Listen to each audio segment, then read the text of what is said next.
keluar dari kawasan itu. Seperti biasa, sebelum memulakan apa-apa, saya akan jalan keliling pos itu dan untuk lihat keadaan pos. Saya nampak banyak tulang babi hutan, tulang monyet, lotong, labi-labi di dalam tempat memasak yang ditinggalkan.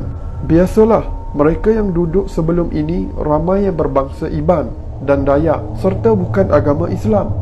Itu biasa. Saya ambil garam, saya bacakan beberapa ayat Al-Quran dan mentera yang saya tahu. Saya tabur garam itu di sekeliling pos itu.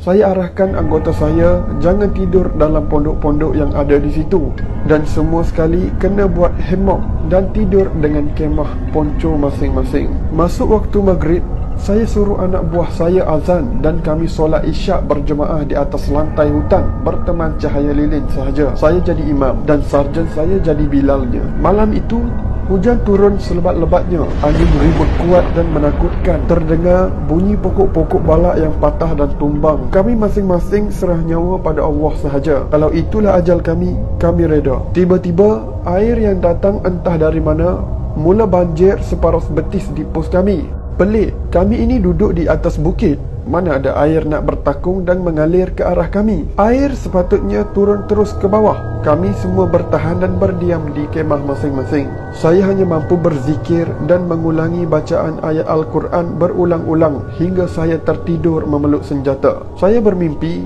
ada seorang lelaki tua memberi salam pada saya dan senyum pada saya. Esok paginya, hujan dah berhenti. Matahari naik. Kami semua terkejut. Semua tulang-tulang binatang semalam, semua pinggan, mangkuk dan periuk yang digunakan askar sebelum ini, semuanya telah hilang entah ke mana. Anak buah saya cakap, banjir semalam yang menghanyutkan dan cuci segalanya. Lebih mengejutkan, semua pondok-pondok yang lama ada di situ telah rosak ditiup angin dan dihempap dahan dan pokok balak. Alhamdulillah, nasib baik kami tak tidur dalam pondok-pondok itu. Kami semua selamat dari kesan hujan, banjir dan ribut semalam. Saya terus arahkan sarjan saya untuk bakar semua pondok-pondok itu dan gotong royong bina surau kecil dengan menggunakan buluh. Saya dapat merasakan ada sesuatu yang tak kena di tempat itu.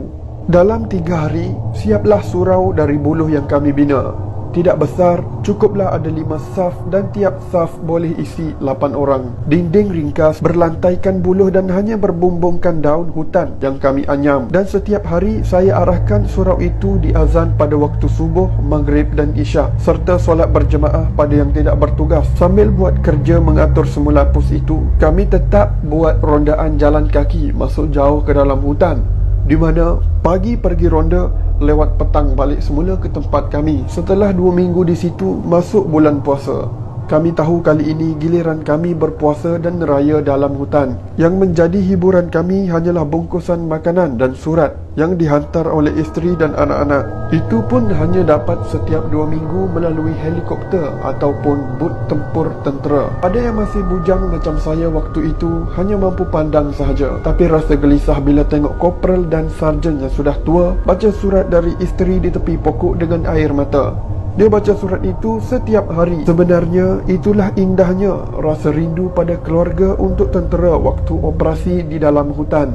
Bila tiba bulan Ramadan, di malam Ramadan yang ketiga, ketika saya jadi imam solat tarawih di surau buluh kami, dengan cahaya hanya guna 2 pelita, tiba-tiba dengar saf-saf yang kosong di belakang dipijak-pijak oleh ramai orang dan ada bau wangi yang kuat.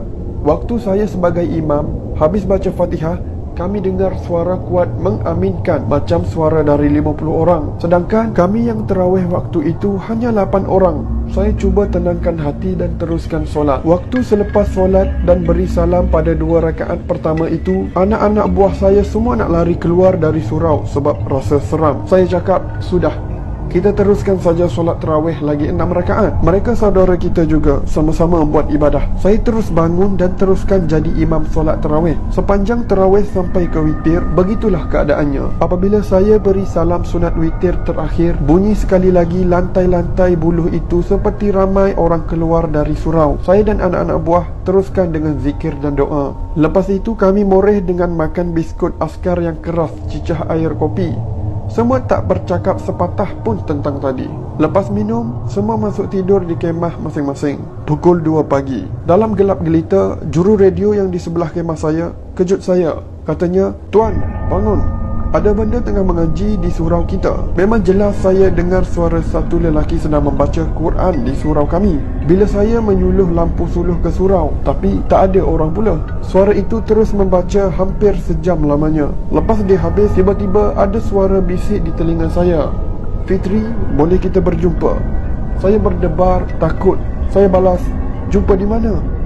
Suara itu bisik lagi, "Jumpa di pokok hujung permatang bukit ini." Saya serba salah. Apa nak dibuat? Dah pukul 3 pagi. Anggota yang bertugas sentri yang jaga pos ada di tengah pos. Saya kena berani dan hadapi juga benda ini. Mungkin ini baik untuk kami. Itu dalam fikiran saya. Saya bawa senjata, pakai kasut, bawa lampu suluh dan mula berjalan keluar dari pos dan ke hujung permatang bukit yang jaraknya 200 meter dari tempat kami. Dalam hati risau dan hanya zikir yang mampu saya buat. Sampai di hujung permatang dekat satu pokok besar, tiba-tiba dengar "Assalamualaikum." Saya balas salam itu. Saya suluh keliling, tak ada orang. Saya terus bertanya, "Siapa kamu? Apa kamu mahu?" Dia jawab, "Tenanglah, aku juga Islam. Aku ketua di kampung ini." Saya uji lagi dia dengan beberapa soalan. Dia jawab dengan betul. Jadi hati saya mula tenang. Selepas itu, saya duduk di lantai hutan dan kami bersembang agak lama dalam banyak perkara. Saya tak nampak dia, hanya suara. Ringkas cerita, saya balik ke pos dalam pukul 5 untuk bersahur. Esok waktu siang, saya cakap pada sarjan yang saya teringin nak makan lauk ikan untuk berbuka puasa nanti. Sarjan dan beberapa anak buah turun ke empangan nak menjala dan pancing ikan. Tiba-tiba entah dari mana datang timbul berbagai jenis ikan yang banyak ke tepi empangan di tempat kami. Tak perlu pancing pun, ikan-ikan itu seperti menyerah diri. Tangkap dengan tangan sahaja. Punyalah banyak dapat ikan segar pada hari itu. Pendek cerita, banyak perkara indah yang berlaku selepas saya jumpa ketua jin Islam itu. Serta banyak kenangan sepanjang kami berpuasa dan beraya di hutan dalam operasi. Sewaktu nak serahkan operasi ke pasukan lain, hati saya sebab dan sayu kerana tiba masanya kami pulang ke kamp. Saya berpesan sungguh-sungguh pada pegawai yang gantikan saya untuk jaga tempat itu selepas kami tiada. Tapi sayangnya, beberapa bulan selepas itu, saya dengar khabar yang tempat itu kembali diganggu dan jadi berterabur seperti dahulu. Surau yang kami bina pun sudah tidak digunakan, malah jadi stor tempat letak barang dan stor makanan pula.